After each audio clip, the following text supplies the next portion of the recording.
Sesión.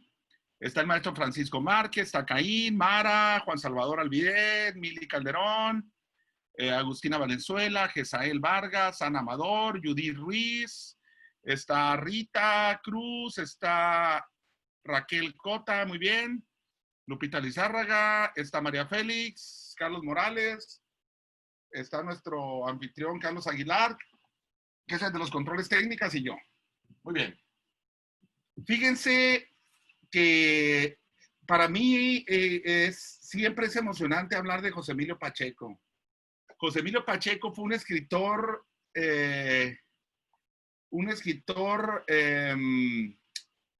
¿cómo le podemos decir?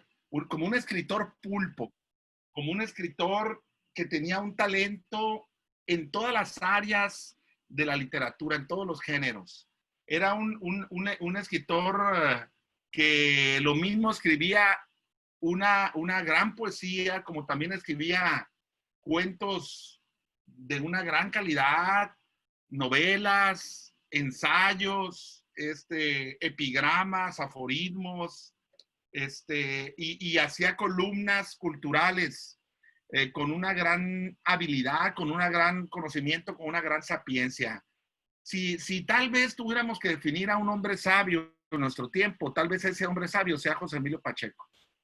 O sea, si tendríamos que hablar de la sabiduría de alguien que tiene un conocimiento, un dominio muy amplio de todas las áreas, de la filosofía, de las etimologías, de la mitología, de la literatura, de los diferentes idiomas, de la historia y de todos los temas. Este autor sería José Emilio Pacheco.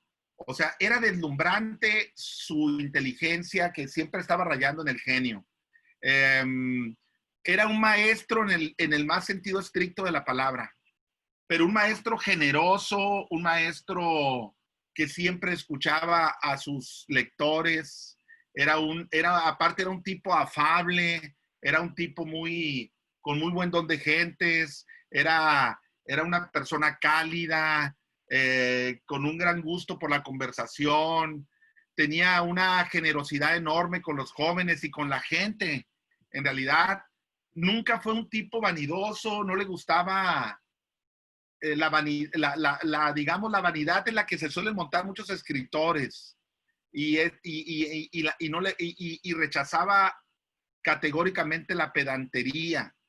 No estaba de acuerdo con que el escritor tuviera una actitud altiva, soberbia por encima del resto de los mortales. Y eso lo hacía una persona muy, muy cercana a la gente, fíjense. Eso lo hacía una persona muy querida, además.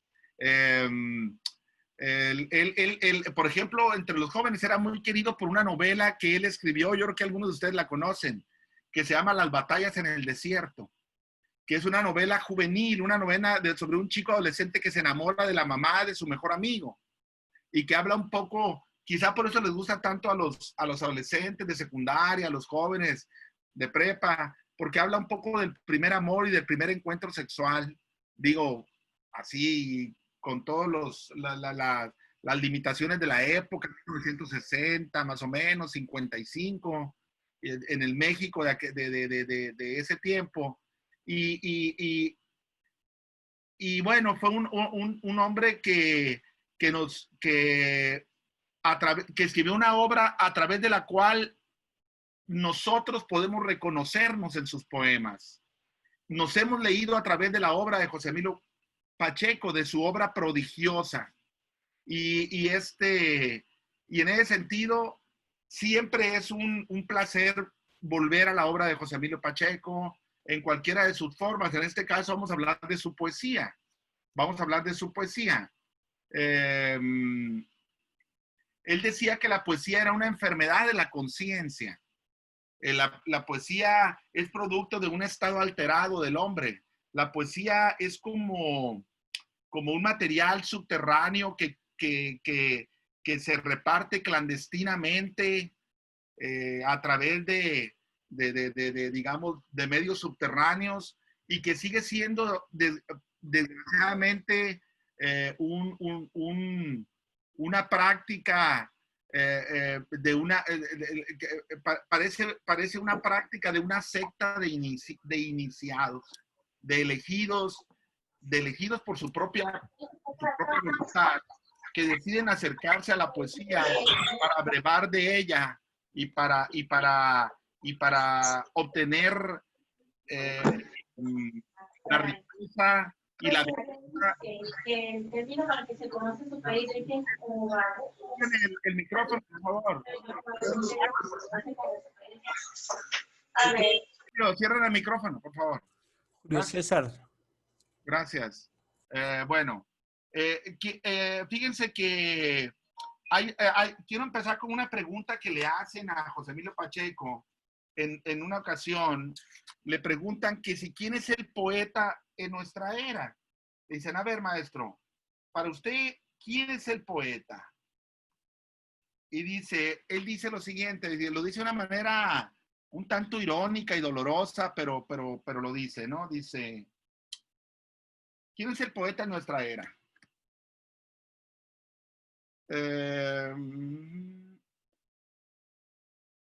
¿Qué presunción decirle al mundo, yo soy poeta? Falso. Yo no soy nada. Soy el que canta el cuento de la tribu y como yo hay muchísimas personas. Ocupamos el puesto en el mercado que dejó el saltimbanqui muerto. O sea, el payaso. Y pronto nos iremos y otros vendrán con su yo por delante para sustituirnos. Ahora dice, extraño mundo el nuestro. Cada día le interesan cada vez más los poetas y menos la poesía. Fíjense qué revelador esta frase. Dice, extraño mundo el nuestro. Cada día le interesan cada vez más los poetas, la poesía cada vez menos. El poeta dejó de ser la voz de la tribu, aquel que habla por quienes no hablan. Se ha vuelto nada más otro entretenedor. Sus borracheras, sus fornicaciones, su historia clínica, sus pleitos con los demás payasos del circo tienen asegurado el amplio público a quien ya no le hace falta leer sus poemas. ¿Qué nos dice José Emilio Pacheco con estas palabras? Nos está diciendo que de pronto los poetas se creen más importantes que su obra. Que de pronto los poetas se convierten como en figuras públicas, se convierten en vedettes del espectáculo, que gritan, que se emborrachan, que tienen amantes, que se pelean con otros, que se drogan, que escupen al que se les para enfrente y se convierten en otra cosa, se convierten como en protagonistas de una comedia vergonzosa, de un espectáculo decadente, de una puesta en escena ridícula. Entonces el poeta se cree como un rockstar, como una estrella de cine. Se cree y no le importa que no lean sus poemas. Lo que le importa es que su ego se proyecte en el escenario. Un poco eso es lo que está criticando José Emilio Pacheco en esa entrevista que le hacen. Entonces, un poco, él dice, en realidad, el poeta es la voz de la tribu. Eso es el poeta. El poeta viene a decir, viene a escribir y a decir las cosas que muchos no quieren oír. Esto es muy importante. Viene a decir las cosas que mucha gente no quiere escuchar. Y luego le preguntan, ¿para qué sirve la poesía? Y él da esta respuesta. Fíjense. No tengo la luz tan cerca, por eso tengo dificultades. Déjenme ver si la puedo poner aquí. Si me vieran cómo tengo aquí todo mi maroma aquí. Bueno, a ver. Ahí está, alcanzo a leer ahí. La poesía, dice. La poesía tiene una sola realidad. eh, no, dice, la poesía es un arte que pocos leen y al parecer muchos detestan, como una enfermedad de la conciencia, como un rezago de tiempos anteriores a los nuestros, cuando la ciencia quiere disfrutar del monopolio eterno de la magia. Es decir, la poesía eh, es un arte, pero un arte que no les gusta a la mayoría de la gente. Es un arte que solamente lo puede disfrutar, como decía Juan Ramón Jiménez, la inmensa minoría. Y tratan de privar a la poesía de la magia que tiene. Y ahora la ciencia se trata de adjudicar esa magia. Un poco dice eso. Y luego dice más adelante, los poetas siguen siendo parias en nuestra sociedad, siguen siendo los plebeyos perdidos allí en el anonimato. Dice, porque como dijo Cernuda, un poeta español que se llama Luis Cernuda, ningún país ha soportado a sus poetas vivos, pero le encantan sus poetas muertos. Fíjense qué dura esta afirmación. Ningún país ha soportado a sus poetas vivos, pero le encantan sus poetas muertos. ¿Qué significa esto? Que bueno, como el poeta, como Nicanor Parra, te va a escupir tus verdades en la cara, pues eso no es cómodo. Como Jaime Sabines te va a decir qué es el amor y te va a decir que el amor se agota y se apaga como la llama de una lámpara. Eso no nos gusta escuchar, porque queremos creer que el amor es inagotable. Queremos creer que el amor nunca termina, ¿verdad? O sea, y otra verdad, que nos estamos acercando a la muerte y que por eso le tememos a los espejos, porque nos presenta esa terrible enfermedad sin nombre que se llama la vejez, ¿verdad? Ese error de Dios, que es el hecho de que los seres humanos envejezcan y que sea un preludio de su muerte, una señal de que se están acercando al fin de su existencia. Entonces, eso lo dice el poeta y no es cómodo escuchar eso. Por eso, en cierto sentido, las palabras de José Emilio Pacheco tienen mucho peso. Y luego dice él, ¿para qué escribir? ¿Para qué escribir? Y él dice que tal vez escribir no tiene ningún sentido, que es como vivir. ¿Para qué vivir? O sea, si nos pusiéramos a pensar si la vida tiene sentido o no tiene sentido, parecería que no. Algunos pueden decir, sí, sí tiene mucho sentido, porque lo importante es estar con Dios. No, lo importante es ser amado. No, lo importante es tener dinero. No, lo importante es hacer el amor con muchas personas. No, lo importante es tener fama. O sea, cada quien mide la calidad de la vida como se le pega la gana. Para otros no. Y él un poco, cuando le preguntan por qué escribe, él lee un poema que se llama La Flecha, y lo voy a decir. Es muy bonito el poema, es muy cortito, dice, no importa que la flecha, no importa que la flecha no alcance el blanco, mejor así, no capturar ninguna presa, no hacerle daño a nadie, pues lo importante es el vuelo, la trayectoria, el impulso, el tramo de aire recorrido en su ascenso, la oscuridad que desaloja al clavarse vibrante en la extensión de la nada. Ese poema es una metáfora acerca de nuestro destino, inclusive. Nosotros somos esa flecha que atraviesa la nada, pero también nuestra escritura es esa flecha, la poesía es esa flecha. Lo que importa no es tanto el destino, sino el viaje. Lo que importa no es a dónde van ustedes, dónde van a desembocar. ¿Van a desembocar en el cielo o van a desembocar al pie de un árbol, convertidos en ceniza? ¿En qué van a desembocar? No lo sé.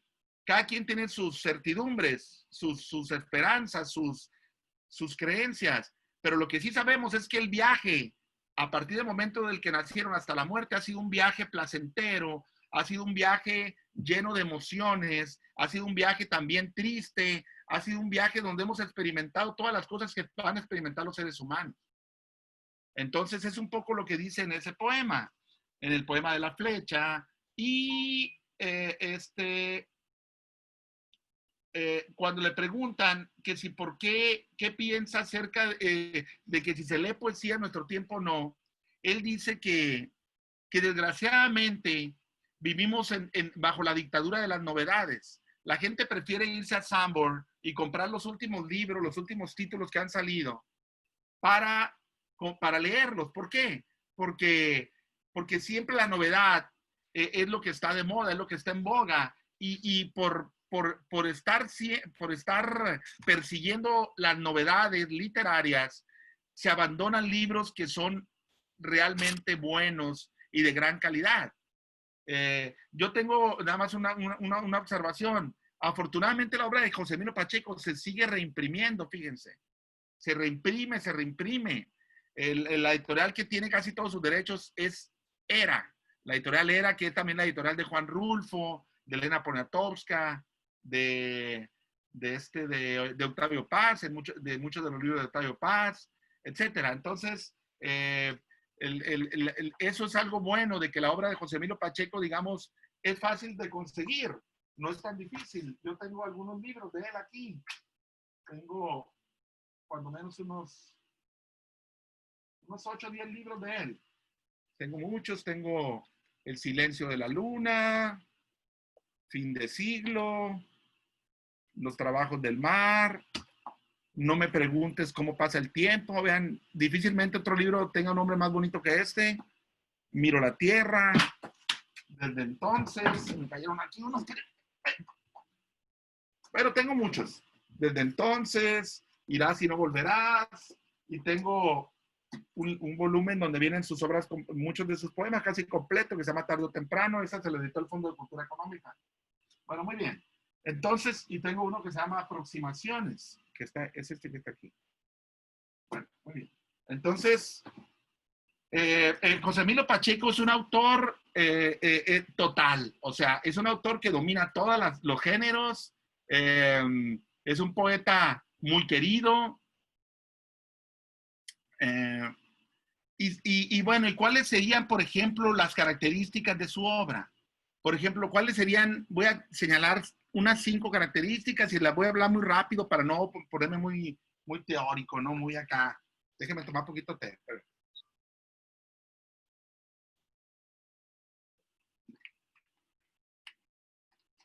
Permítame. Ahí voy. Bueno, uno de los temas que a José Emilio Pacheco siempre le intrigaron es el enigma del tiempo. Fíjense. ¿Qué significa esto del enigma del tiempo? El enigma del tiempo se refiere al paso irreversible del tiempo y a la fragilidad de la condición humana. ¿Qué significa? ¿A qué quiero decir con esto? Que de alguna manera nuestra estancia en este mundo ocurre en un largo instante entre el pasado y el porvenir. Un poco eso es lo que él trata de demostrar a través de la exploración del tiempo. El tiempo es como un oleaje silencioso que todo lo arrastra.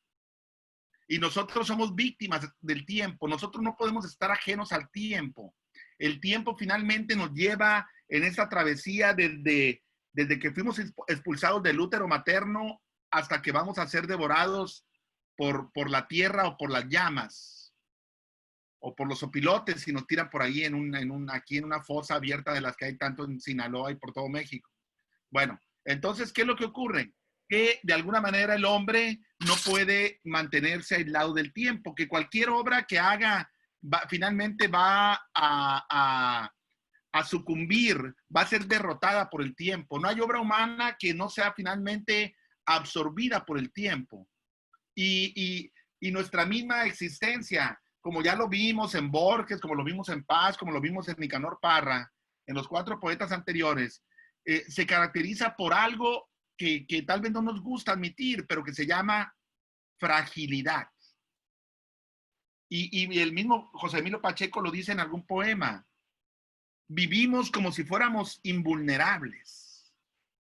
Y lo dice Freud en una de sus frases. Fíjense cómo coincide la psicología o el psicoanálisis con la poesía. vivimos como si fuéramos, nos comportamos como si fuéramos inmortales. Por ejemplo, voy a poner un ejemplo así un poco burdo, pero lo voy a dar. Cuando uno va caminando por ahí por las bulevares de Culiacán, de Hermosillo, de La Paz, de donde sea, de cualquier ciudad, de Oaxaca, donde sea, uno se para en medio de los bulevares, donde no hay camellón ni nada, y te pasan los carros así, ¡fum!, por un lado y otro por acá, ¡zum! Y uno confía en que los que manejan los autos no se van a equivocar, por supuesto. Por eso uno se para en la pura rayita donde casi te tocan la espalda o las nalgas, no sé yo, o casi el frente, la nariz, te la vuelan. Entonces, pero uno tiene la idea de que de ellos no se van a equivocar. O sea, uno tiene la idea de que no hay un problema. ¿Por qué? Porque uno, como dice Pacheco, se siente invulnerable, porque uno piensa que no se va a morir. Y esa certeza es la misma que hace que mucha gente ande, por ejemplo, sin la mascarilla ahora del cubrebocas y que anden haciendo fiestas, pachangan, celebrando la vida, el amor, el cumpleaños, la alegría de existir, aunque varios de esos después estén entubados con respiradores, ¿no? Entonces, hay mucho de esta creencia de que no nos vamos a morir. Entonces, pero lo que muestra la poesía de José Emilio Pacheco es que esto es falso. O sea, sí nos vamos a morir. Y dice cosas como esta. En este poema de 3 líneas dice, mira las cosas que se van, recuérdalas, porque no volverás a verlas nunca. Lo voy a repetir. Mira las cosas que se van, recuérdalas, porque no volverás a verlas nunca. Ulises, estás ahí, ¿no? ¿Verdad? Ulises no pudo entrar ahora. Bueno. Y fíjense cómo en un poema que se llama Ciudad devorada por la selva, Ciudad devorada por la selva, nada más que me buscar en qué ya la tengo, página 62, cómo habla de una ciudad maya. ¿Qué quieres, Poncho? Habla de una ciudad maya. ¿Tú lo tienes ahí? Ah, pensé que te había sido, Carlos. Pensé que te había sido. Ese poema no lo tienes ahí, ¿verdad? No lo puedes, no, bueno, si no, pues... Lo tienen todos. Déjame buscarlo. ¿Cuál es, perdón, el texto? Más adelante. Me gustaría que pusiéramos, que tengas el Rey David. Ok. Ahorita, si hay chance de ponerlo. Hay otro que se llama Crónica de Indias, otro que se llama Alta Traición. No sé si los puedas ahí ir eligiendo antes de que te vayas, como dijiste que te ibas a ir. No me voy, es que estoy en pantalla paralela haciendo otra cosa, te advertí. Ok, bueno, entonces fíjense, este poema que se llama Ciudad Maya comida por la selva. Viene en este libro que se llama Fin de Siglo y viene en otro, creo que se llama Irás. En lo de menos, Aguilar, no puedo compartir. Bueno, Ciudad Maya comida por la selva, escúchenlo. De la gran ciudad maya sobreviven arcos, desmanteladas construcciones vencidas por la ferocidad de la maleza. En lo alto, el cielo en que se ahogaron sus dioses. Las ruinas tienen el color de la arena, parecen cuevas ahondadas en montañas que ya no existen. De tanta vida que hubo aquí, de tanta grandeza derrumbada, solo perduran las pasajeras flores que no cambian. ¿Por qué leo este poema? Porque de alguna manera muestra la fragilidad de toda construcción humana. Los mayas, que ustedes lo saben quiénes son, que edificaron pirámides hermosas con un desarrollo del pensamiento matemático, conocimiento de la astrología, de la medicina, etcétera, desaparecieron y desapareció su cultura. Como vamos a desaparecer nosotros y como van a desaparecer todos estos edificios, hasta el edificio Trump va a desaparecer, la latinoamericana y todos vamos a desaparecer tarde o temprano. O sea, de alguna manera, toda obra humana está condenada al polvo. Toda obra humana y todo ser humano está condenado también a convertirse en un montículo de ceniza o de silencio. Al final de cuentas, es un poco lo que nos dice José Emilio Pacheco. Nos dice que que desgraciadamente, pues, dentro de nosotros llevamos el germen de la propia destrucción. Y dice en un poema de este libro que se llama No me preguntes cómo pasa el tiempo, un poema muy cortito de 5 líneas, pero muy hermoso, fíjense. Se llama No me preguntes cómo pasa el tiempo. A nuestra antigua casa llega el invierno y cruzan por el aire las bandadas que emigran. Luego renacerá la primavera, revivirán las flores que sembraste, pero nosotros ya nunca más veremos ese dulce paraje que fue nuestro. Un poema de amor, pero un poema también que nos habla un poco de la fugacidad de la vida, de lo instantáneo que son todos los hechos humanos y del hecho de que quizás, como dice Sabines, deberíamos abrazarnos a ese instante y deberíamos de tratar de prolongar el instante de la dicha lo más posible. Y este poema de José Emilio Pacheco de alguna manera lo reafirma. Bueno, a ver, déjenme ver esto por allá. Poncho, Ande. ¿no dijiste que el poema está dedicado a Cristina? No, creo que no está dedicado a Cristina, ¿no? Sí. Aquí lo estoy viendo. Ah, bueno, a ver. Bueno, entonces se lo dedicó en otra edición, porque en esta no. No me preguntes cómo pasa el tiempo a Cristina. Hola Nora, besos, hermosa. Mi corazón, basta Obregón. No, en la versión que tengo yo no dice, fíjate, Nora. No te puedo enseñar la pantalla, pero lo estoy viendo aquí. Ah, no, está bien. Posiblemente sí sea ella. Ajá. Tiene, de hecho, una epígrafe, un poema de un poeta, me imagino que chino o coreano, no sé, dice: en el polvo del mundo se pierden ya mis huellas, me alejo sin cesar. No me preguntes cómo pasa el tiempo, pero no dice dedicado a Cristina ni nada. Y ahí pero, lo toma. bueno, yo creo que lo que pasa es que aquí entra una cosa muy interesante. Pacheco siempre estaba moviendo los poemas. Él decía que era que era como la terca voluntad de perfeccionarlos. Un poco como decía Paz, es la sed de perfección. Es decir, y eso les va a pasar, me imagino a ustedes también, cuando escriben sus poemas. Pero ahorita me han mandado varios poemas, hay algunos que están muy buenos. Ahorita que lo estoy viendo, varios de ustedes, aquí no voy a decir sus nombres, pero los identifico más. Aquí hay cuando menos 1, 2, 3, 4, 5, 6. Hay cuando menos 7 personas que me han sorprendido con sus poemas. 7, quizás 8 personas que me han sorprendido. Digo, lo mismo los demás me pueden sorprender después, ¿verdad? O lo mismo estos que me sorprendieron se vienen para abajo. O sea, no hay nada garantizado. Ni siquiera los grandes poetas tienen garantizado de que si sacaron un magnífico libro, el siguiente va a ser bueno. Pues menos nosotros, que somos más terrenales. Pero bueno, ¿qué es lo que quiero decir? Que si esos mismos poemas a los que yo a veces les hago comentarios, ustedes los refuerzan, les van a salir mejor.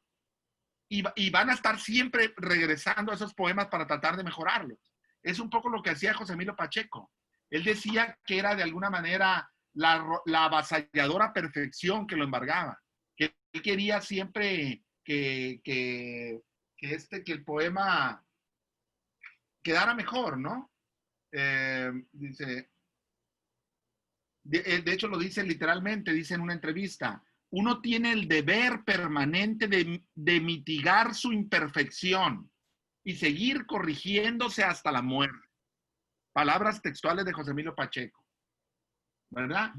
Aunque la perfección sea inhumana, aunque la perfección sea inalcanzable, pero aún así queremos que las cosas nos salgan cada vez mejor. Y no solamente la poesía, ¿no? Siempre está empeñado en continuar su batalla contra el texto definitivo. Y como dice uno de sus poemas, todo poema es un ser vivo y envejece. Bueno, muy bien. Entonces, continuamos acá con esto. Ah, bueno, no sé, Carlos, si puedes subir el poema al Rey David. ¿Lo puedes subir? Sí, claro, ahí lo pongo para que lo vean. Para que lo vean. A ver, me gustaría que lo leyera alguien. A ver, no sé si lo quiera leer tú, Puede ser Ana Amador, me gustaría que lo leyeras tú, Ana. ¿Lo alcanzaste a ver, Ana, o no? El rey David.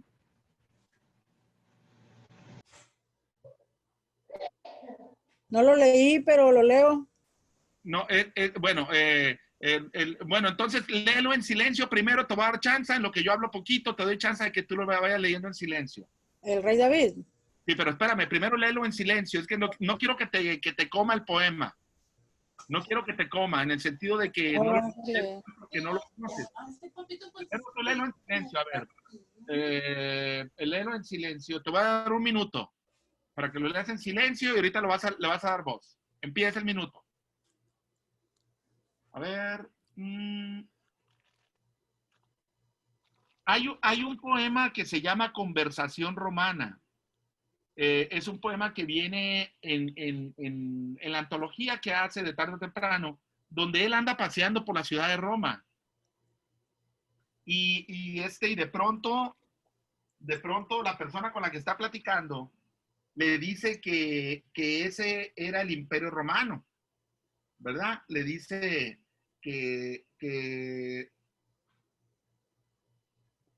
le dice que no sabe cuánto lo entristece darse cuenta de que José Emilio Pacheco escribía prosa efímera en los periódicos, y a partir de eso él hace una reflexión. Yo creo que lo criticaba porque escribía en Excelsior, luego escribió en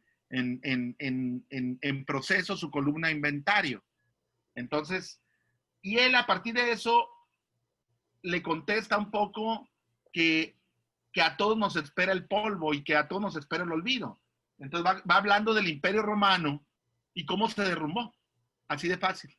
Entonces, en ese poema que se llama, ¿cómo se llama? Se llama Conversación Romana. Bueno, ya lo puedes leer ahora sí, empieza Ana. Nada más para decirte, tiene un tono como triste el poema, tiene un tono triste. Es el rey David, ya saben todos quién es el rey David, es el que venció a Goliat. Es uno de los reyes de los judíos. Entonces fue un héroe para la gente. Ya todos conocen más o menos esa historia del rey David. Ok, vamos a partir de que ya lo conocemos, Ana nos va a leer este poema. Empiezas. El rey David. Estas piernas no logran ya sostenerme, tan frágiles, tan quebradizos se volvieron mis huesos. Esta mano ya es incapaz de ser puño. Nunca jamás volverá a alzar la espada, ni a disparar la honda contra el gigante. Mi boca ya no muerde. La abandonaron sus dientes. Todo mi cuerpo es descenso, huida, caída, hacia la tumba que me está acechando. Soy el pellejo colgado de un animal que cazaron hace 1000 años. En cambio, qué tersura la de tu piel, Abisag, qué esbeltez de tu talle y qué firmeza tus senos. Todo mi ser es como un campo en invierno. Tu juventud no me basta para incendiar este frío. ¿Cómo es posible, mi niña, que no digan nada la palabra Goliat y no sepas de mis hazañas? Desde antes que nacieras fui el viejo rey, no el adolescente elegido por Dios para salvar a su pueblo. ¿Puedes creer que era como tú y llegó a odiarme Saúl, y porque mi joven gloria amenazaba su reino? De mi triunfo en la guerra quedó hierba que alimentaban los muertos en la batalla. Se han olvidado mis salmos y mi salterio está cubierto de polvo. Es mejor que te vayas, Abisag. Déjame a solas con la muerte. Muy bien. ¿Qué frase tan contundente al final, ¿no? O sea, ¿qué es lo que estamos viendo en este poema? A ver, abra la pantalla. Quítalo, Carlos, por favor. Sí. Abre la pantalla para que nos veamos todos. Por favor. Bueno, a ver, ¿quién quiere comentar este poema? ¿Qué cosas les dice?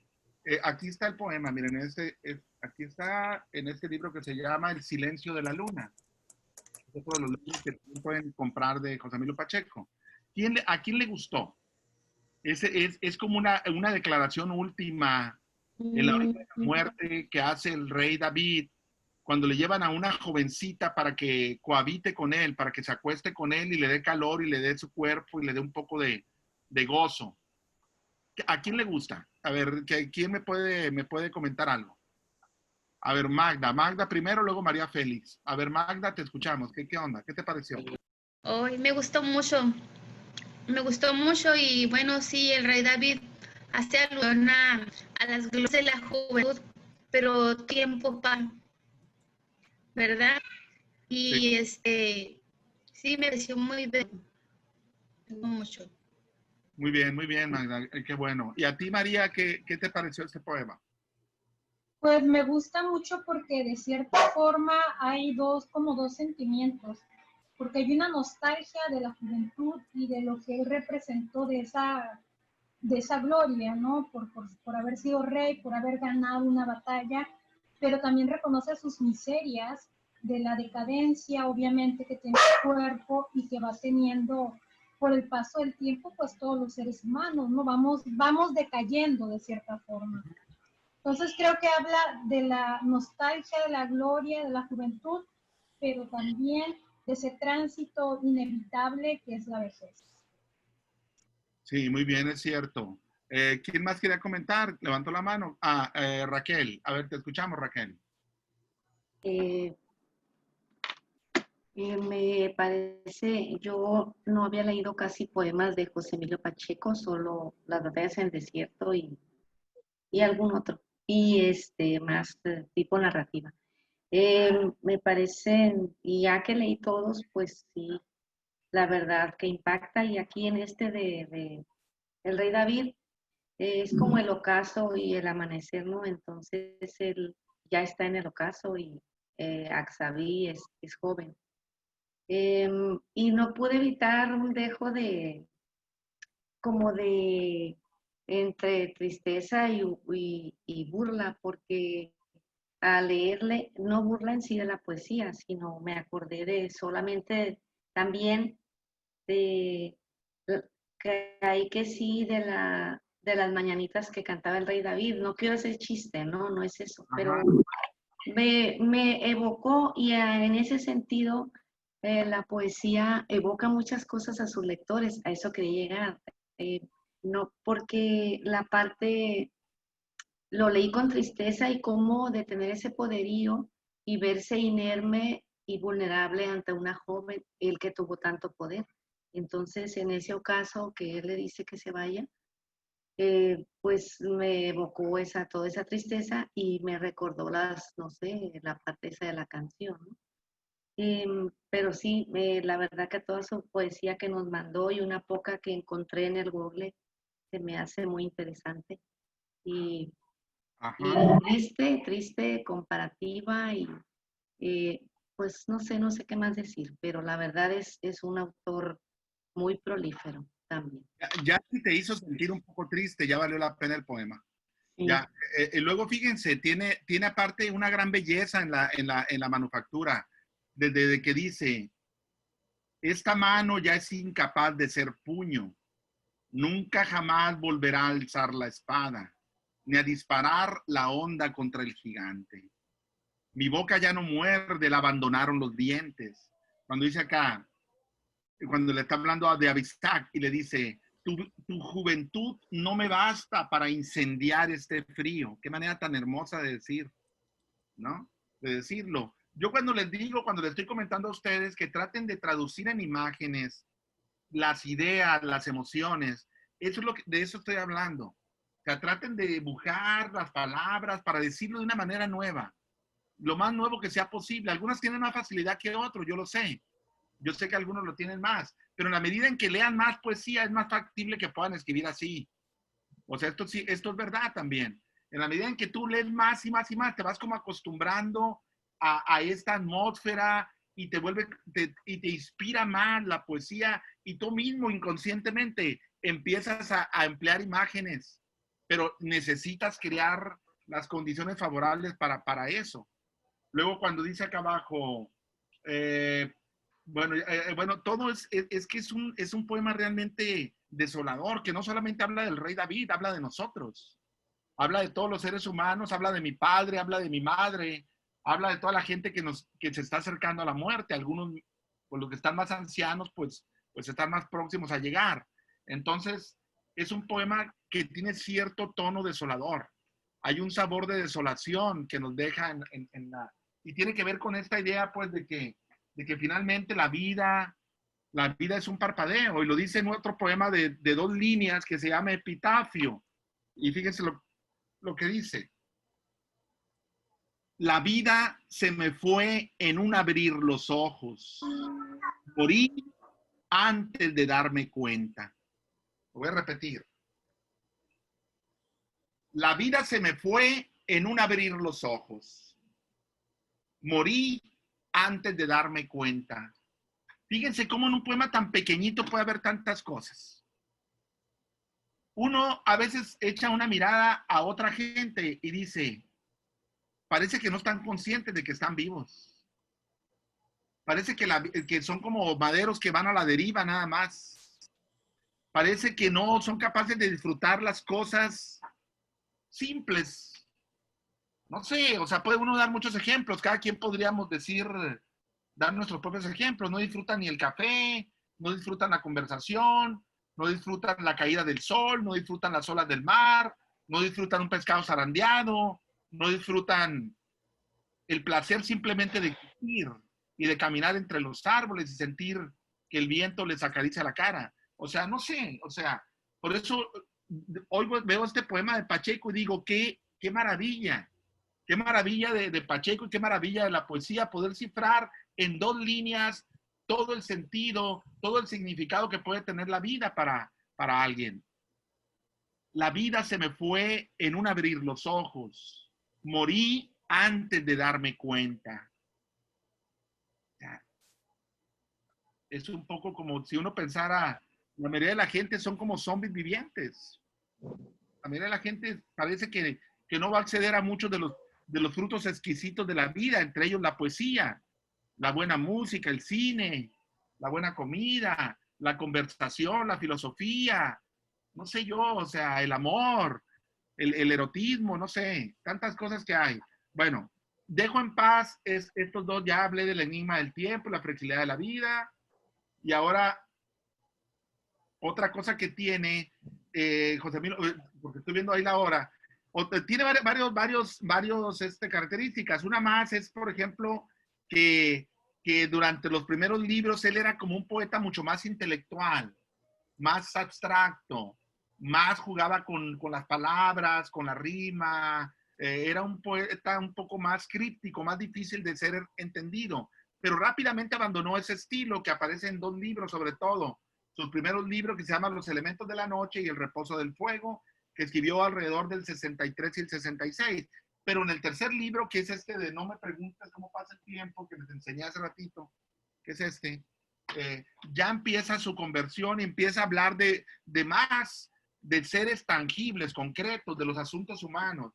Entonces empieza a escribir ya poesía que habla del dolor, de la tristeza, de la desdicha, del abandono, del desamor, de la historia, y algo que lo distingue es otra característica ya en esta obra, que es la reivindicación de un pesimismo lúcido, de un pesimismo inteligente.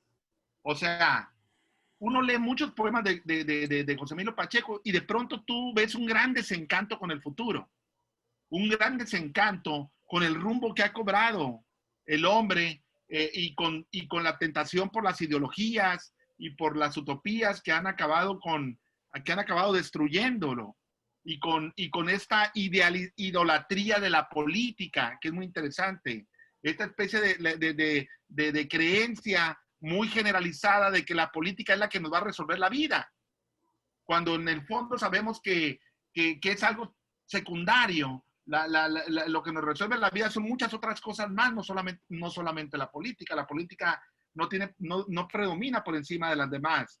Eso es lo que plantea José Emilio Pacheco. ¿Por qué reivindica el pesimismo? No porque sea un tipo derrotado, sino porque él nunca se piensa como un optimista empedernido. como un optimista atolondrado. No, no, no, no, no, eso se lo deja a los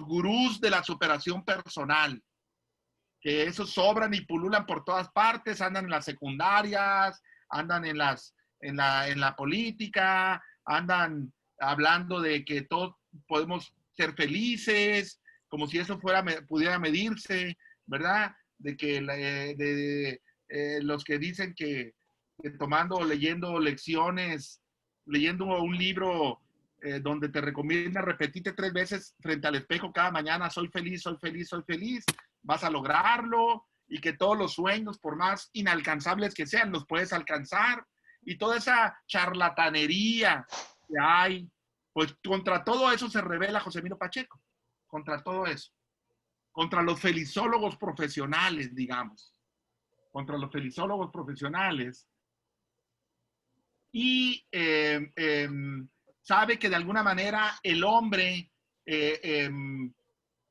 que se siente seducido por la historia generalmente va hacia el fracaso.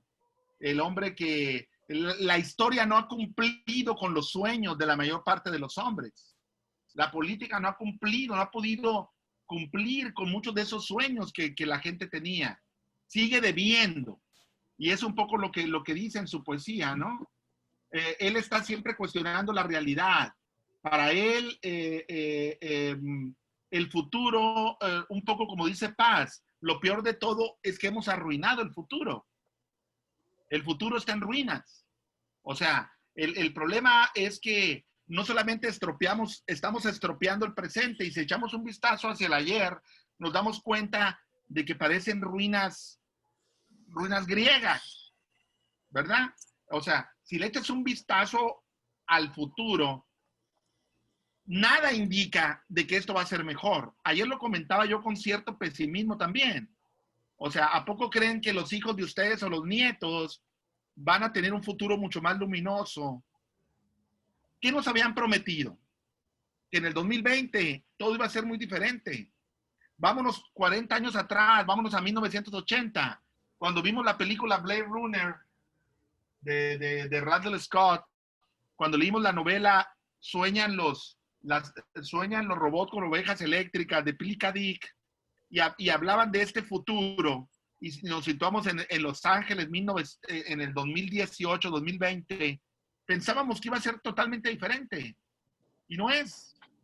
O sea, ¿qué nos hace pensar ahora de que el futuro que van a vivir nuestros hijos o nuestros nietos cuando nosotros ya desaparezcamos del planeta va a ser mucho mejor que el que estamos viviendo ahorita? O sea, un poco lo decía, ¿quién lo dice? No me acuerdo quién lo comenta, pero hay como una idolatría del futuro.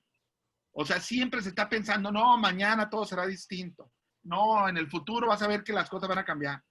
Ah, no, es que ya que termine la carrera, todo va a transformarse.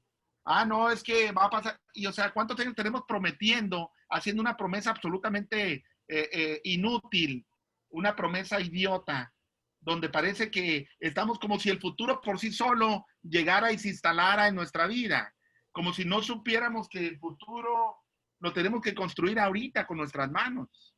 Y es un poco lo que dice Pacheco. A eso se refiere. Fíjense, dice, espérenme,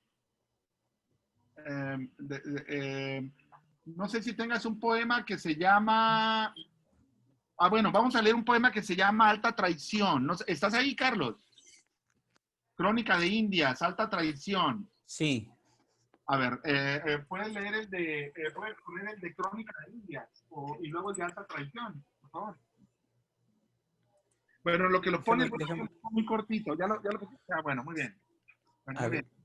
Vamos, léelo tú, lee el de Crónica de Indias.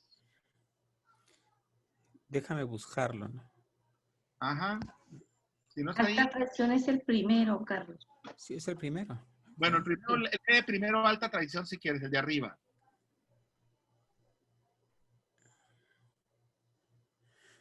Ahí está. Bueno, ahí está. Crónica de Indias. Crónica de Indias, léese. Léelo, por favor. Yo lo leo. Pues. Sí, léelo. Después de mucho navegar, por el oscuro océano amenazante, encontramos tierras bullentes en metales, ciudades que la imaginación nunca ha descrito, riquezas, hombres sin arcabuces ni caballos. Con objeto de propagar la fe y arrancarlos de su inhumana vida salvaje, arrasamos los templos, dimos muerte a cuanto natural se nos opuso. Para evitarles tentaciones confiscamos su oro. Para hacerlos humildes, los marcamos a fuego y arrojamos. Dios bendiga esta empresa hecha en su nombre. Muy bien. Qué cruel, ¿no? Pero qué real, pues. Sí, sí. A ver, ¿qué opinas? A ver, David, tú que estás ahí, ¿qué opinas? Sí, de es eso. Una cruel realidad de lo acontecido en la llegada de los españoles a las Américas. No. Y cierra, pero estupendo, ¿no? Dios bendiga esta empresa hecha en su nombre. Fíjate qué sentencia tan fuerte, ¿no? Sí, sí. Sí, sí, muy terrible, así como Sí, brutal. sí, no, de tajo, pues, como lo que hicieron, pues. Antes de, ve buscando alta traición. Pero déjame decirles, hay dos poemas que no los voy a leer porque están muy largos. Uno que se llama Prosa de la Calavera y otro, si quieren anótenlo por ahí, y el otro se llama Malpaís. Y los dos poemas muestran un gran desencanto, un gran escepticismo de parte de José Emilio Pacheco con respecto al futuro, con respecto a la capacidad que tenemos los hombres para cambiar la vida, para modificar la historia, para construir un mundo nuevo. Y hay como esta luminosa tristeza, pero a la vez una profunda decepción, porque el hombre no puede acabar con la miseria, no puede acabar con la pobreza, no puede acabar con la violencia. De hecho, ahorita lo voy a comentar. Él en el discurso que hace para cuando ganó el premio Reina Sofía, gana el premio Reina Sofía, él habla de este mundo donde hay donde hay verdugos y víctimas. Ahorita lo voy a comentar. A ver, ahora el de alta traición, dice Fernando del Paso, no sé si sepan ustedes quién es Fernando del Paso, de Noticias cómo no. del Ministerio, el de Palinuro de México, que por cierto la acabo de leer, la volví a leer, y de otros libros. Él decía que alta traición debería ser el himno nacional mexicano. O sea, Alta Traición es un poema hermoso que refleja el espíritu realmente del vínculo que tenemos, no el espíritu, habla del vínculo que tenemos realmente con aquello que llamamos engoladamente la patria. No sé, Nora, tú lo conoces bien este poema, lo puedes leer. Nora, ¿estás ahí? Sí. A ver, léelo. Alta Traición es muy cortito. Es como para leerlo así en coro, ¿cómo se dice? Una poesía coral este texto, está increíble. Muy bien, a ver, léelo, por favor, Nora. Ahí está. No amo mi patria. Su fulgor abstracto es inacible, pero, aunque suene mal, daría la vida por 10 lugares suyos. Cierta gente, puertos, bosques de pinos, fortalezas, una ciudad deshecha, gris, monstruosa, varias figuras de su historia, montañas, 3 o 4 ríos. Sí, y ese es un poema incómodo, ¿eh? Es un poema incómodo porque es un poema que no tiene ese tono patriotero, cantarino, de alabanza, de exaltación de los héroes y de todos los valores y los símbolos que han sido cultivados por el nacionalismo revolucionario. Pero es hermoso, es hermoso. ¿Por qué? Porque finalmente uno sabe esto, cada quien podría escribir su alta traición, su versión de alta traición. Uno ahora podría escribir una, Carlos otra, Judith, María, Mara, todo, cada quien podría hacer su propia versión de alta traición. Que de hecho les voy a dejar esa tarea. Está bueno. El tema de alta traición, pero bueno, ahorita hablamos de la tarea. Bueno, pero fíjense, a Pacheco le conmueve enormemente el dolor de la gente, y esto es real, no es fingido. O sea, Pacheco, yo me acuerdo, fíjense, les voy a contar una anécdota. Cuando lo invitamos a la Feria del Libro, yo le estuve mandando correos durante como 2 años. No le mandé muchos correos, pero le mandé cuando menos unos 5 correos o 6. Y finalmente yo le tiraba unos rollones ahí en los correos. Me dijo que sí, que aceptaba venir a la Feria del Libro de los Mochis. Eso fue como en 2009, creo. No me acuerdo muy bien. Y no me acuerdo bien, o el 2012, bueno, por ahí lo tengo apuntado. No, fue como el 2014 o 2013. Entonces el gobierno del estado decidió darle 30,000 pesos como una gratificación porque accedió a venir. Ya había venido Juan Gelman, ya había venido Tomás Segovia, ya habían venido otros poetas muy importantes aquí a la Feria del Libro. Y cuando yo lo vi en el Hotel Santa Anita, me dijo, Poncho, él me decía Poncho. Yo no era muy amigo de él, pero creo que logré establecer un pequeño vínculo. Y me dice, Poncho, fíjate, gracias por el dinero, me dijo. Que lo doné, me dijo, lo doné todo. Lo doné de tabaco, porque les cayó el ciclón o un huracán. Todo el dinero que agarró lo regaló. No se quedó con él. Eso hablaba en cierto sentido de la generosidad que tenía José Emilio Pacheco. Y él, cuando le dan el premio Reina Sofía, dice, no voy a leer el discurso, por supuesto, más voy a leer 4 líneas. Él se siente responsable de alguna manera y se siente de la situación que está ocurriendo en el país. Él se siente copartícipe y siente que no se puede quedar callado. No puede poner una mordaza de silencio en su boca. Entonces, cuando le dan el premio Reina Sofía, que fue como en el 2009, creo, él dice lo siguiente, en una partecita dice lo siguiente: la poesía tiene que reivindicar ese posible imposible que es un mundo sin víctimas.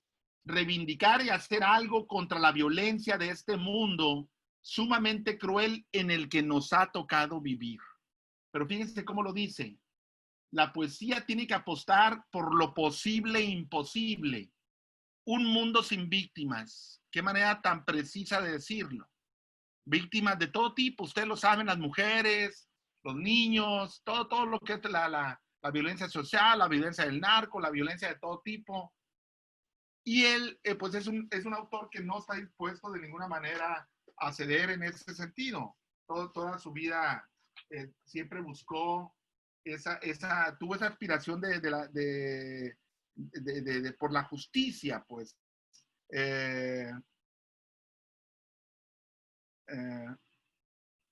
Espérenme.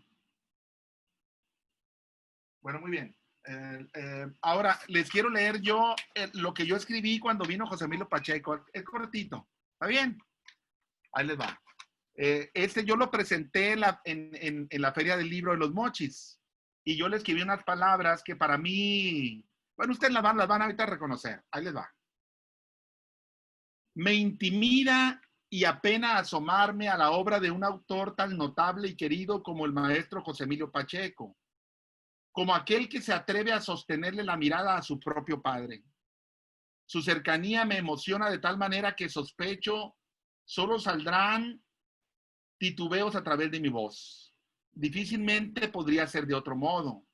Quizá porque asocio el contacto con la poesía a partir de la lectura de No me preguntes cómo pasa el tiempo, un poemario que hojeé con devoción y que reordenó algunas piezas de mi interior.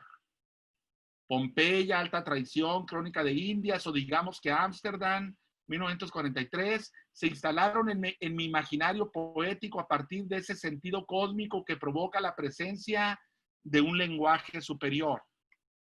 Si me convertí en lector en aquella lejana y a veces desesperada pubertad, a mis 15 años, fue porque su poesía me ofreció un espejo verbal donde vislumbraba mi rostro y me dio la certeza de que había en el mundo una belleza inacible que solamente era expresada a través de las palabras.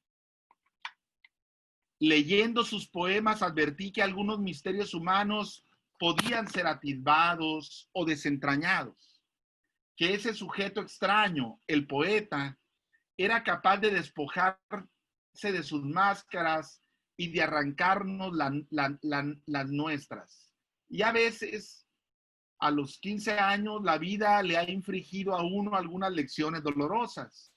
Esto fue una revelación porque José Emilio Pacheco supo traducir esas dudas y estas emociones a través de poemas, a través de palabras que de alguna manera podían explorar ese sitio donde se refugiaba nuestra alma.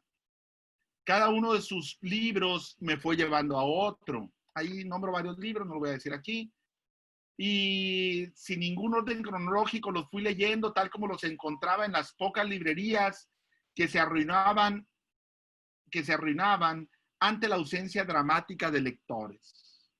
Para ello ya conocía su columna de culto, inventario que publicaba en la revista Proceso y que yo coleccionaba afanosamente.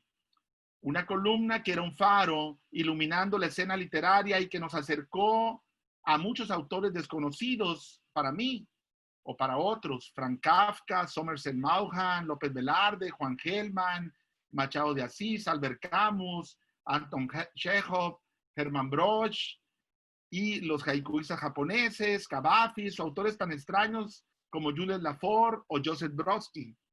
No conozco otra columna que puliera mejor la mirada de varias generaciones a través de su magisterio silencioso. Tal vez su poesía ha perdurado porque tiene la elegancia y la pulcritud de un estilo clásico. No se demora en excesos verbales o en florituras innecesarias. Es concentrada y concreta.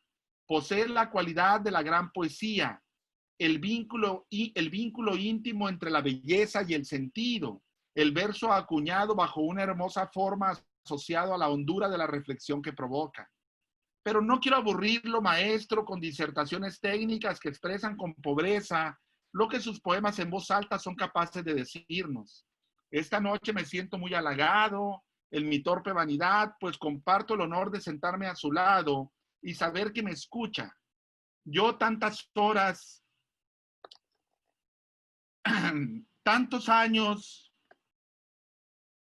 lo he escuchado en silencio al leer sus libros y he descubierto la tristeza serena que nos embarga al contemplar un río, el ancestral silencio de piedra de nuestras ruinas mayas, la perturbadora exploración de la otredad, el testimonio amargo del deterioro del mundo o el momento de intimidad que tiene un individuo con la noche y que le ofrece su ración de eternidad. Valga este recuento temático para subrayar el humanismo que permea su obra, su compromiso con los asuntos que afectan al hombre y la convicción de que el poeta no es un ser ajeno a los problemas de su tiempo. Quien se asoma a la poesía de José Emilio Pacheco corre el riesgo de encontrarse a sí mismo, de obtener fragmentos de una identidad no siempre cómoda o halagadora, porque en el fondo esa obra constituye una experiencia estética que explora la condición humana usando su instrumento supremo, el lenguaje. Con José Emilio Pacheco me está pasando algo que pocas veces me sucede. No quiero detenerme, quiero seguir hablando de su poesía, de su magnífica obra, pero la sensatez debe prevalecer aún en esta emotiva circunstancia. Tal vez no tenga otra oportunidad como esta, maestro, para decirlo y por ello debo administrar bien mis palabras. Quiero confesarle que leyendo sus poemas y cuentos en la fría escalera de caracol de mi casa, me formé como lector. Y en esa espiral deseé por vez primera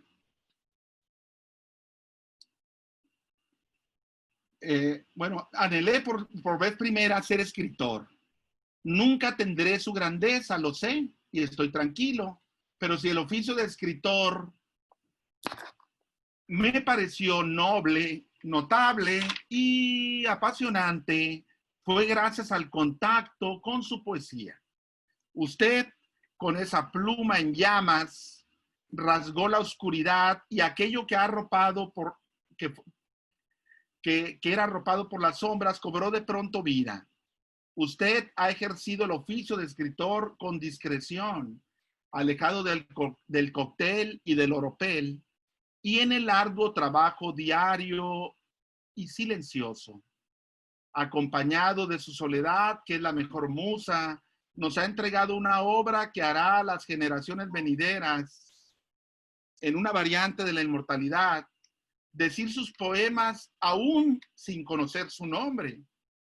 Sus poemas que son como relámpagos, que derrotan a las sombras y al revelarse, iluminan nuestras vidas.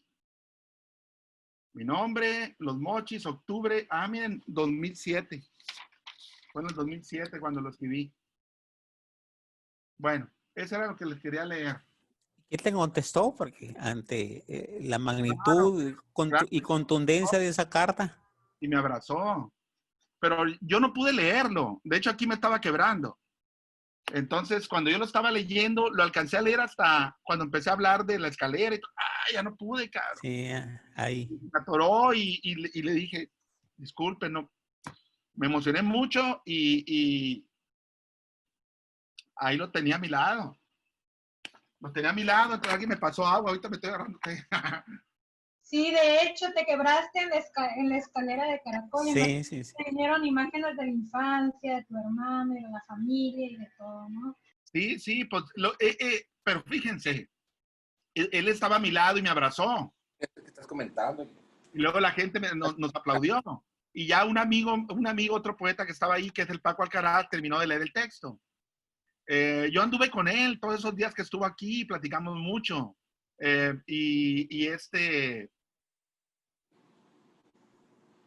les iba a decir? Y luego, bueno, cuando yo le di mi libro, este libro, Palabras en Sepia, eso fue el 2007 y el 2008 yo gané el premio Gilberto Owen con este libro. Y yo le mandé el manuscrito y él me contestó a través del correo y elogió mucho mi libro. Él elogió mucho mi libro, me dijo muchas cosas ahí las tengo escritas y no las voy a decir aquí, me da pena, pero fue muy emocionante para mí. Fue muy emocionante de pronto tenerlo a él. Bueno, sin querer le moví aquí. Fue muy emocionante tenerlo a un lado. Entonces, pues ustedes saben, ya que lo lean y que sepan quién fue José Emilio Pacheco, van a darse cuenta de la dimensión. Era un...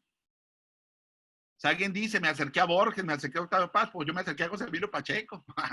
Digo, y yo no me jacto de que era su amigo, pero sí sentí en esta relación digamos, tan rápida que tuve, porque la tuve unos meses, y yo tampoco no lo quería importunar, ¿verdad? No quería, tampoco soy tan tonto.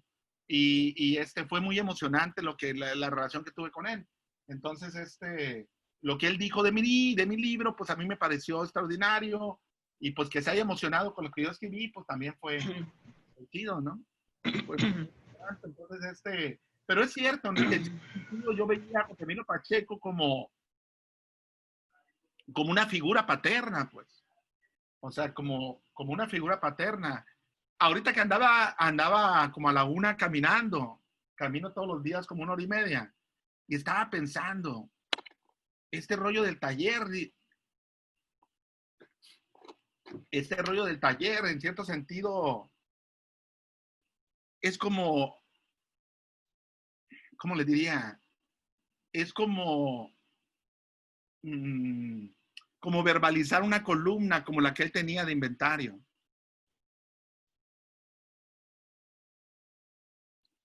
¿Por qué lo digo? Porque metodológicamente lo que he estado haciendo durante estos 5 días es hacer lo que hacía José Emilio Pacheco. Y me di cuenta ahorita que andaba caminando. Dije, ah, cabrón, ¿por qué hago esto? ¿Cómo trato de ir diciendo las características y luego dar un ejemplo y hablar de otro rasgo y dar un ejemplo y un poco como ilustrar cada uno de los conceptos o de las ideas? Y en cierto sentido eso es lo que hacía José Emilio Pacheco. Ustedes revisan la columna inventario, o sea, aprendes porque aprendes. Si no sabes nada de los poetas japoneses, de Issa, de Buzón, de Bachó, De Basho.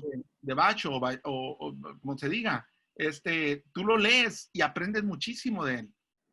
O sea, y lo mismo si quieres, no conoces al Borges del Arrabal, lo conoces a través de sus columnas de inventario. De hecho, ya están en la editorial Era. Yo no las tengo, yo tengo las originales, yo las arrancaba. Tengo así un paquetote de puras columnas, hojita por hojita. Y a mí me sirvió mucho para aprender. Por eso yo pienso que siempre, todas ustedes las que son maestras aquí, yo sé que muchas de ustedes son maestras. Ana, sé que de alguna manera Magda, sé que María, Mónica, no sé, no las conozco a todas, pero yo sé que todos ustedes que son maestros o maestras, bueno, Julio, Citlali también, el maestro Francisco Márquez, yo sé que ustedes imitan a sus maestros. O sea, todos tratamos de imitar a nuestros maestros siempre. ¿Por qué? Porque pensamos que ellos escriben bien, que ellos dan la clase bien y uno trata siempre de aprender un poco de ellos y tratas de recoger aquellas características o que te parecen buenas, ¿no? Aquellas prácticas que te parecen a ti que son las más apropiadas. Bueno, volviendo otra vez, ya dejo mi faceta de melodramática, mi faceta melodramática y ya para un poco para terminar, él tiene... esto es muy importante, estos poemas que voy a leer ahorita. Él, para José Emilio Pacheco, hay un acto que él reivindicó constantemente a través de su poesía, que es el conocimiento a través de la contemplación. Es decir, el hombre, el poeta, le echa una mirada al mundo, revisa la realidad que lo rodea y descubre en las pequeñas cosas, en actos sencillos, a veces imperceptibles, demasiado ordinarios, descubre el sentido de la vida, descubre el significado que tiene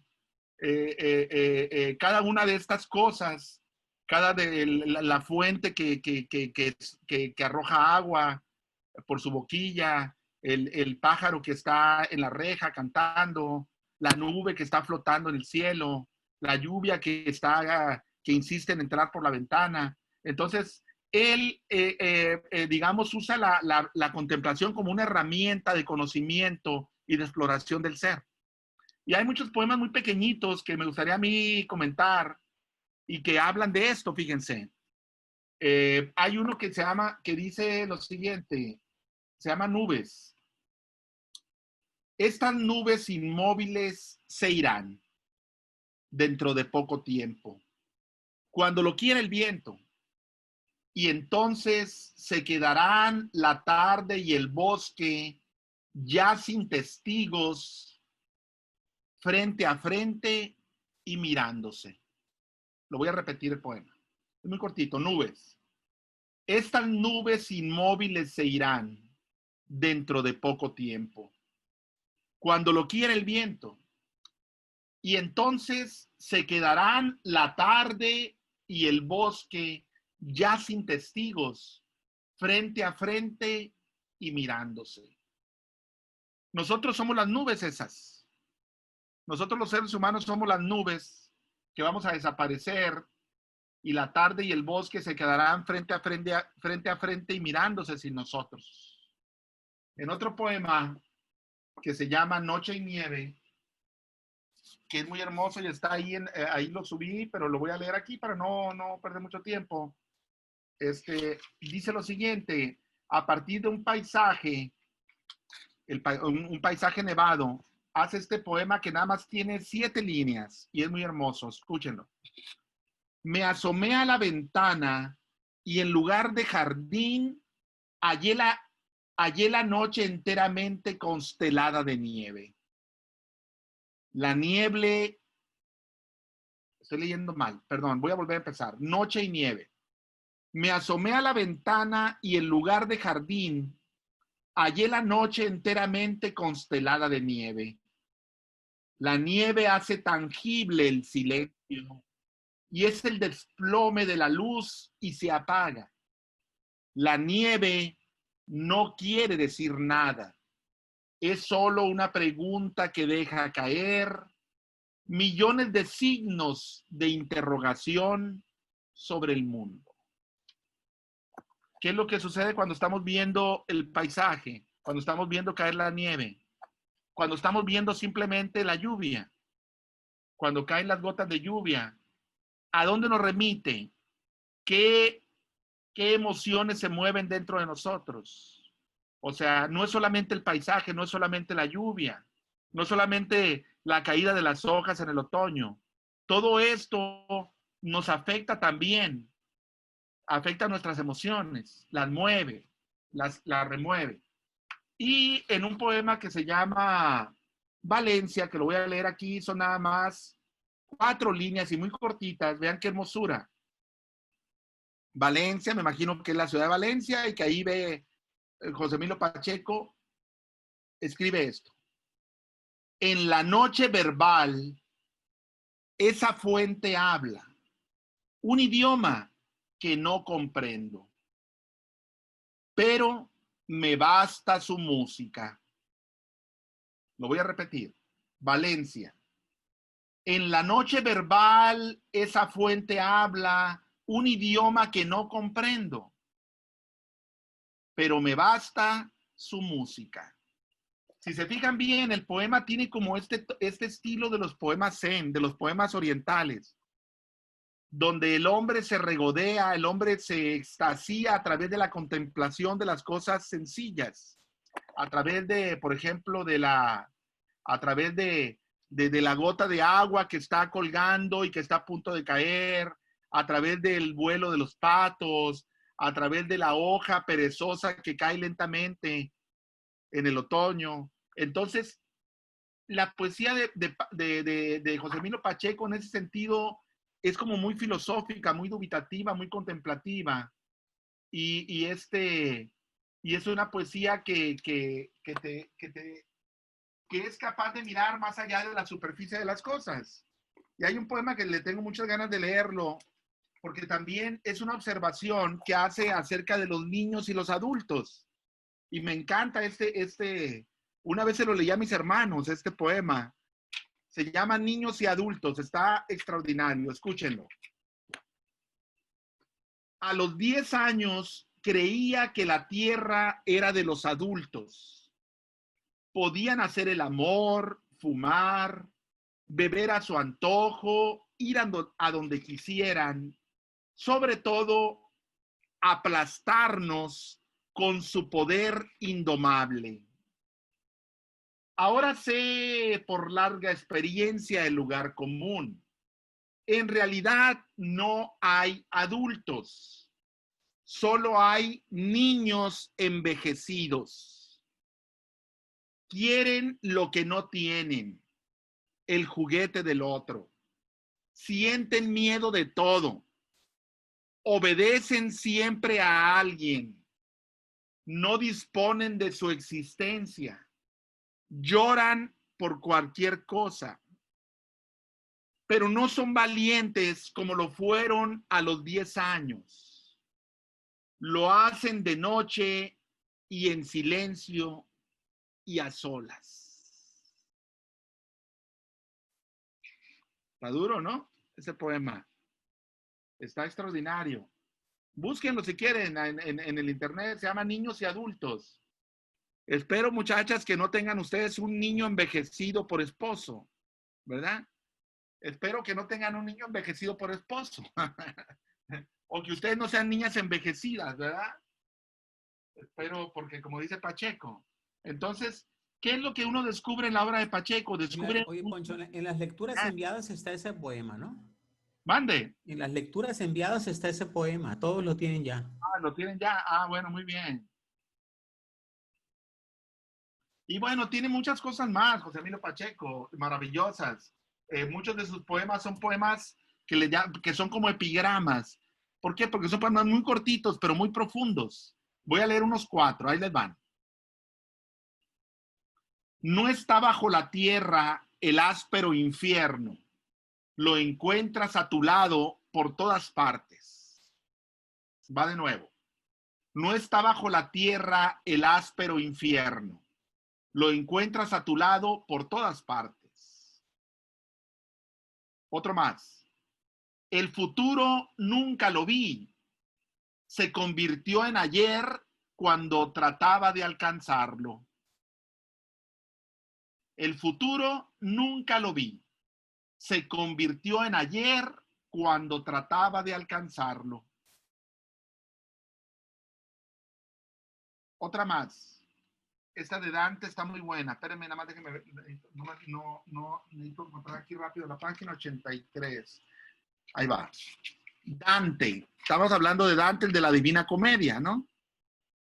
Dante. Al ver a Dante por la calle, la gente lo apedreaba. Suponía que de verdad estuvo en el infierno. Dante. Al ver a Dante por la calle, la gente lo apedreaba. Suponía que de verdad estuvo en el infierno. Este está muy bueno.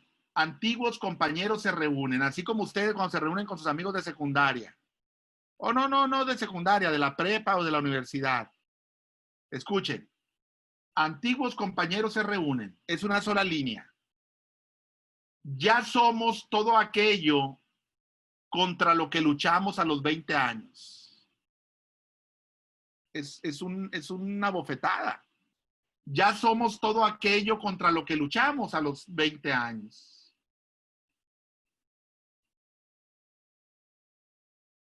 Y así es, toda la obra de este. Luego, hay un siempre un sabor como triste, un sabor amargo, pero no en el sentido de la amargura de rabia, de impotencia, de coraje, de venganza, no. Un sabor amargo en el sentido.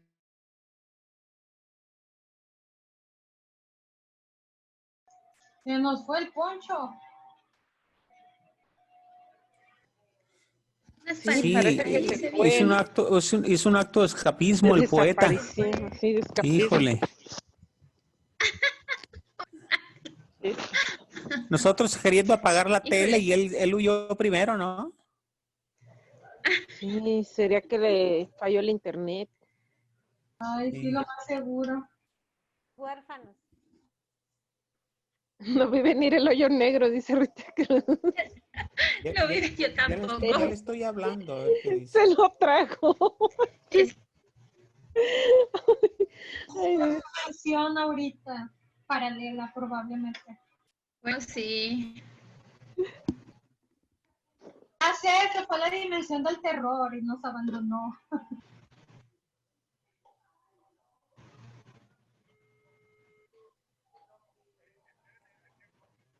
Sí, anda, aquí te esperamos. Sí. A lo mejor Dante lo llevó a algún círculo. Se vengó, se Aquí vengó. te esperamos. Sale, bye. Toda obra humana y humano está condenado al polvo. Ay, Qué feo.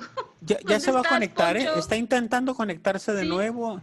Ok, Si gustan, vamos leyendo algo en lo que regresa el Poncho. ¿Quién quiere leer ok, algún texto? muy bien. Magdalena, pues tú ya estabas, Magda, ahí. A ver, dinos algunos de los textos que les envié. Puedes irlo leyendo, por favor, en lo que llega el Poncho. No tengo aquí a la mano esos, pero tengo un libro de Sí, él, de sí, los sí, no días que no importa. de los días que no se nombran. Sí, Sí, adelante. Léenos un si texto. gustan puedo leer. Algo que te Bueno, guste. habría aquí al azar, ¿no? Se llama filosofía, pero es filo con Z, o sea, Sofía, ¿no? Sí, sí, Filosofía. sí, sí. Un pedacito. ¿Qué página, Magda? Lección de un... ¿Mande? ¿Qué página? Tengo el mismo libro. ¿Me podrías decir? Es libro 138. Ah, gracias. Adelante. Lección de una semana en el campo. Los animales que nos benefician se resignan a nuestra ingratitud. El caballo, la vaca, el cerdo, el burro, la oveja, el cabrito, el cordero, tienen mirada triste y bondadosa. En cambio, los ojos del halcón irradian vivacidad, soberbia, alegría, confianza en sí mismo. El halcón, modelo para la flecha, es la máquina de matar, el avión de combate, el misil tierra-aire, ave de rapiña contra animal de carne y carga. Los otros nos dan todo. El halcón solo sabe dar muerte. Debe su orgullo al sentirse del lado del poder, entre los vencedores, seguro de cómo funciona el mundo y de quiénes ganan las guerras. El halcón me observa, me desprecia y alza el vuelo.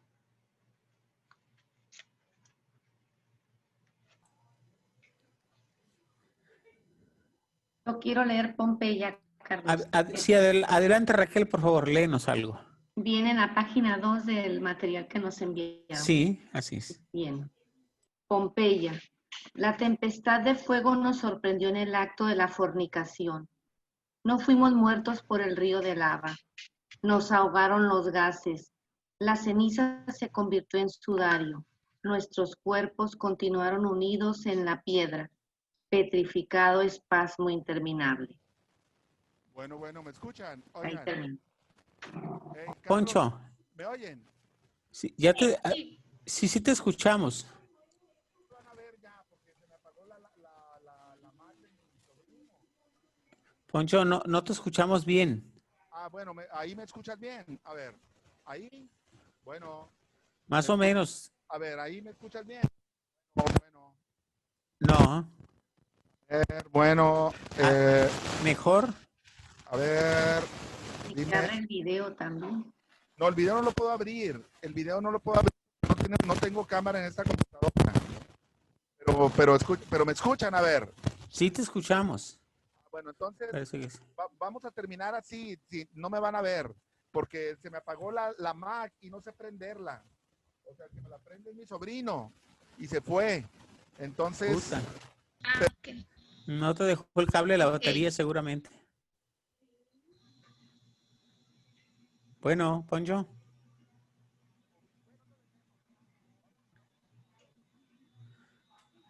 Ay. Bueno. ¿Me escuchan? Poncho, adelante. ¿Me escuchan? Sí, intenta estar cerca del micrófono, por favor, para al menos escucharte. Bueno, estoy casi lo tengo en la garganta el micrófono. Casi lo tengo en la garganta. Bueno, miren, ya para terminar con Pacheco, no sé si alguien quiere opinar, por ejemplo, de alguno de los poemas, ¿qué les gustó? De esos que acaban de leer ahorita ustedes. yo creo que ya no quiero ya abusar. Bueno, miren, hay un poema que él también habla sobre los animales. Hace una meditación sobre la existencia a partir de la simpatía que siente por los animales y de la semejanza que establece entre los animales y el ser humano. ¿Me escucharon bien lo que dije? No se escucha. No, no se escucha, no se escucha. Bueno, entonces el pinche micrófono Bueno. No se escucha, Poncho. ¿Y si hablo por el teléfono? A mí se me escucha en ese momento. ¿Y si hablo por el teléfono? Bueno. Pero, ¿y si hablas por el teléfono, qué? No ¿Cómo te escuchamos todos? Imposible. Pues se podría poner en altavoz cada un micrófono con la llamada, creo yo, ¿verdad? Igual podamos intentarlo. No sé si, o te puedes conectar a través del teléfono, pero si no tienes la aplicación, no sé si con el altavoz y ponerlo cerca del micrófono. En el chat de WhatsApp, ahí estamos todos. A mí se me están escuchando ahorita. Bueno, Caín, como que estás hablando. No, a lo mejor en la llamada de WhatsApp. Caín. No.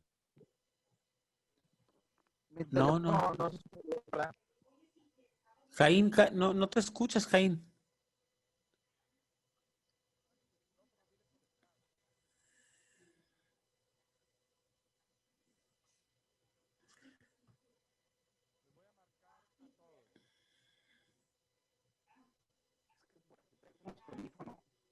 Vivo a como 15 cuadras de Compostá. Nada más que el audio del teléfono se ve muy bien. Los audífonos. A ver.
Pues no hemos podido restablecer la comunicación con Alfonso Regel. Ha sido difícil.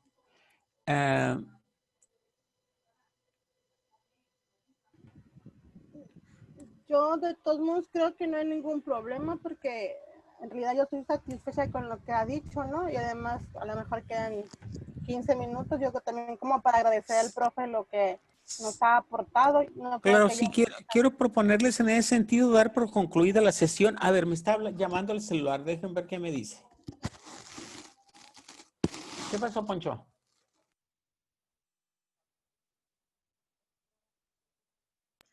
Y yo le decía que lo pusiera en altavoz la llamada, a lo mejor se podría escuchar, ¿verdad? Como un experimento.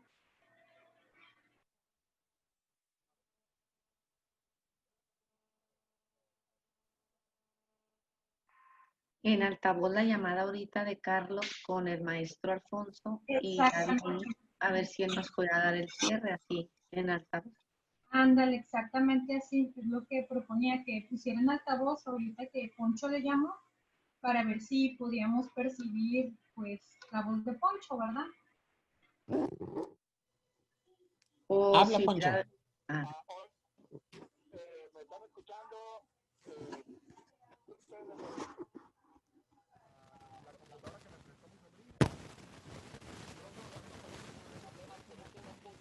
Que mucha interferencia. No se escucha bien ya. Oye, bueno, entonces, mira, dice que te voy a mandar unos audios ahí por el... Híjole, que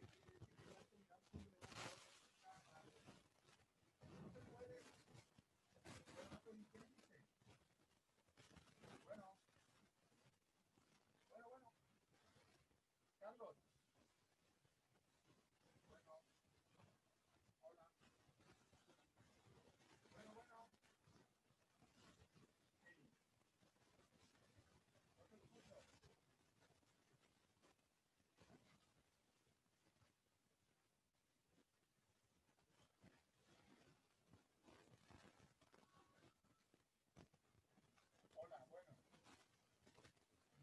No se alcanza a escuchar mi voz y la pegas ahí a la bocina de tu compu.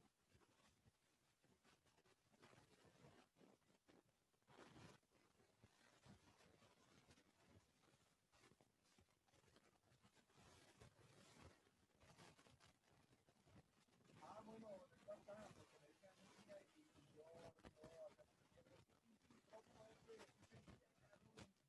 ahorita dice el ensayo, ayer estábamos hablando con el micrófono,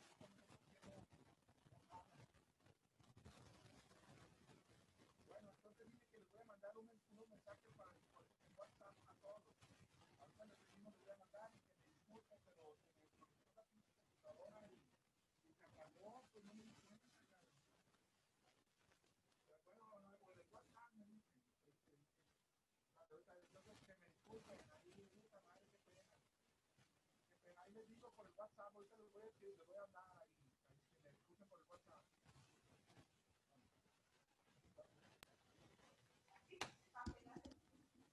Oigan, pues ya hablé con Poncho, Orgel. Dice que está muy apenado por esta circunstancia técnica ahí que se atravesó, ¿no?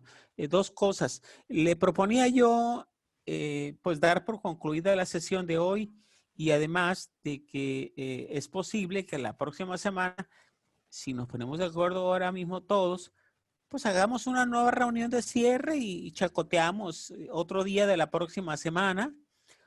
O bien definitivamente al cerrar en este momento, él de todos modos se va a comunicar con nosotros por el WhatsApp y nos va a hacer algunos comentarios finales de cierre también. Y pues eso, ¿no? Entonces díganme ustedes a qué acuerdo llegamos. Uno, repito, la posibilidad de vernos un día la próxima semana. Dejen ver la disponibilidad técnica con nuestro ingeniero del Politécnico. O dos, cerrar definitivamente aquí y escuchar los comentarios que él nos haga por el WhatsApp. Díganme ustedes.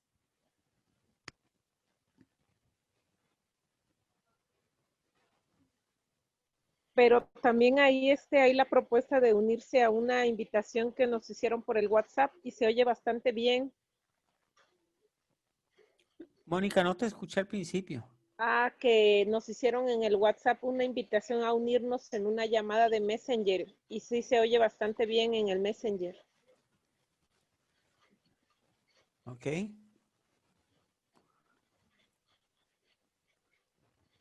No sé si quieren fijarse en el WhatsApp, ahí pusieron algo y yo intenté unirme y sí pude. Ok, eso lo envió Emilia. Parece, ajá. Yo sí pude entrar, pero aquí lo importante es saber si puede entrar el maestro Alfonso, porque si no estaríamos en lo mismo. Sí, el tema es que él entre, ¿no? Así es. El tema es que él Así es. entre. Ahorita la verdad me llamó, luego le volví a llamar y había mucha interferencia en la llamada simple, 1 a 1 de... Sí, yo creo que se agobió más bien con todo. A mí sí me gustaría, si la mayoría decide, pues vernos en otra ocasión. Yo creo que ya tenemos por el lado de la asistencia, ya lo tendríamos. Eso no tiene que ver, sino más bien por el lado de cerrar con el maestro, porque se lo debemos, ¿no? Como parte de la excelente conducción que ha hecho y todas las aportaciones que nos ha dado, para no cerrar así de incógnito nada más. Esa es mi opinión. En otra sesión verlo, a lo mejor no duramos las 2 horas, 1 hora sería bueno, y que él ya nos diga la impresión o algo, o su cierre final. Creo que sí. Bien, ya ves, dice que no puede entrar al Messenger, dice el Poncho. Está diciendo en el chat del grupo de WhatsApp. No sé, repito. Sí, podríamos. Carlos. Vamos, mande, Nora, adelante. Hola a todas y a todos. Pues a mí me gustaría mucho, si fuera posible, como decías, ver la cuestión técnica con el poli, que pudiéramos la semana próxima, quizás no sé si hasta el viernes o el lunes, o si fuera mañana sábado, pues no hay problema que sea sábado, domingo, que sea. Ingeniero Aguilar, ¿estás ahí? Tuviéramos un tiempito con él, y de hecho, si pudiera, y decirle a Poncho, los 5 poetas que vimos, hacer pues un redondeo, como dice. Sí, un resumen, pues. Él sería muy interesante, porque pues ha sido muy bonito este encuentro de estos 5 días, y yo creo que el maestro Poncho Oregel, pues también a él le gustaría mucho estarnos viendo y despedirse y cerrar este ciclo.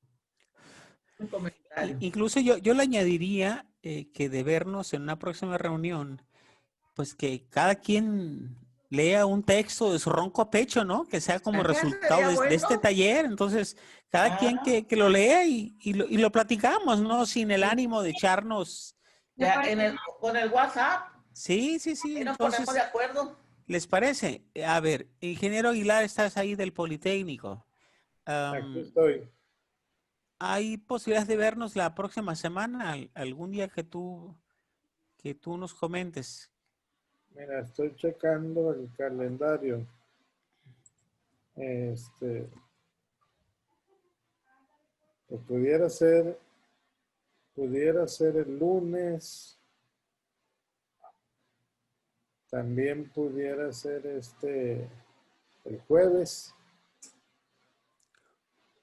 No sé. Si escuchan, ¿verdad? Yo diría pues que el lunes de una vez. Yo creo que entre más rápido mejor, ¿no? Oigan, compañeros, el lunes próximo, de una vez, ¿cómo ven? ¿Está bien? ¿Bien? Sí. El lunes próximo a las Muy bien. 6 de la tarde. ¿Sí? Muy bien. Bien. Entonces yo le digo a Poncho ahorita y Dice cerramos Alfonso el que lunes. Dice Alfonso que si de 4 a 6. Si pudiera ser más temprano. Sí, él lo está escribiendo en el chat. Carlos Morales tiene escrita varias cosas. Déjenme ver. Sí. No, pues será en el chat de ustedes porque en el mío no dice eso. Si No fuera dice que de 4 a es 6. que lo hizo en el Zoom del grupo, sí, del grupo chat. Pero está comentándolo ahorita. Ah, está en el chat de acá, es cierto. Bien, podamos leer. Uy, pues qué desorden, ¿no? Puede escribir, pero no puede hablar. Algo de lo que se creó ayer, que ustedes bien. Bueno, este Poncho nos sorprende, ¿no? A ver, entonces de 4 a 6. Ok, el lunes de 4 a 6. Ok. Está bien. De acuerdo. Estoy mudo, me comieron la lengua los ratones. Híjole. Sí. Muchas gracias. Bueno, bien, pues muchas gracias a ustedes y nos vemos entonces el lunes Muy bien. a las 4 de la tarde. Ya ven, aquí dice, y traen su mejor poema. Muchas gracias. Entraríamos con la misma liga, Carlos. Sería las 3 para mí. Ingeniero Aguilar, ¿entramos con la misma liga? Sí, ¿verdad? Les voy a hacer llegar una nueva. Te la paso, Carlos Morales. Ok. Bien, entonces nos vemos el lunes a las 4 de la tarde. Ingeniero Aguilar y compañía, muchas gracias. Gracias a todos. Buenas noches, saludos. Bye bye. Buen fin. Semana. Gracias. Buenas Buen noches, fin. que descansen.